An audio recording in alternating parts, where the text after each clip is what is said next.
কালকে রাত্রি তখন 9টা 9:30 হবে। মা বলল, এই বছর আর ঠাকুরগুলো রং করলি না তো পরের বছর পুজোর আগে কিন্তু মনে করে করিস। দুর্গা পুজো থেকে ভাবছি পুজোটা কেটে গেলে লক্ষ্মীনারায়ণ দুটো রং করব, কিন্তু আজ করি কাল করি করে পুরো ব্যাপারটাই আমার মাথা থেকে বেরিয়ে গেছে। এবার এত রাতে আমি রং করব, জিনিস কোথায়, না আছে রং না আছে তুলি, কিচ্ছু নেই। তো তাড়াতাড়ি করে গিয়ে দেখলাম আগের বছর কালী পুজোতে যে রঙগুলো কিনেছিলাম সেটা দেখলাম ঠিকই আছে, এদিকে তুলি নেই, কিন্তু বাড়ি থেকে জোগাড় করলাম এইগুলো: টুথপিক, তুলো, ব্রাশ, একটা নতুন স্টিক। এগুলো জোগাড় তো করেছি, কতটুকু কি করা যাবে আমি জানি না, তাও চেষ্টা তো করা যায়। তো প্রথমে এই স্টিকটার মাথায় একটু তুলোটা বেঁধে নিয়ে আমি তুলি করে নিলাম। তো এবার রং করাটা শুরু করলাম, আর ছোট ছোট জায়গাগুলোকে এই টুথপিক দিয়েই করে দিচ্ছিলাম আর কি।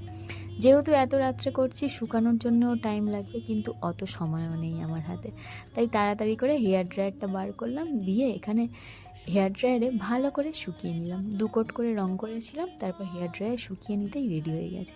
এবার একটু ফাইনাল টাচ আপ দেওয়া যাক। তো এখানে ইয়ারবাড দিয়ে ওই পদ্ম ফুলের জায়গাগুলোকে লাল লাল করে একটু রং করে দিলাম।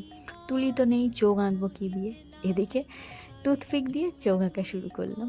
পুরোপুরি পারফেক্ট হয়নি, ছোট ছোট ঠাকুর তো ঘেঁটে যাচ্ছিল, তাও যতটুকু যা হয়েছে আমি ওটাতেই খুশি। তো এখানে চলছে ফাইনাল টাচ আপ আর কি। এদিকে লাগবে সাদা কালার, কিন্তু সাদা কালার তো নেই আমার, সাদা নেল পালিশ আছে, তাই সাদা কালারটা এই সাদা নেল পালিশগুলো দিয়েই করে দিচ্ছিলাম। প্যাঁচাটাকেও একটু সাদা রং করে দিলাম। তো এই যে মোটামুটি এটাই ছিল ফাইনাল লক্ষ্মীনারায়ণের সাজুগুজু। তো ভগবান যখন নিজেই সাজুগুজু করবেন মনে করেন, তখন না সমস্ত কিছুর জোগাড় নিজেরাই করে দেন, সেটাই আমি বুঝলাম।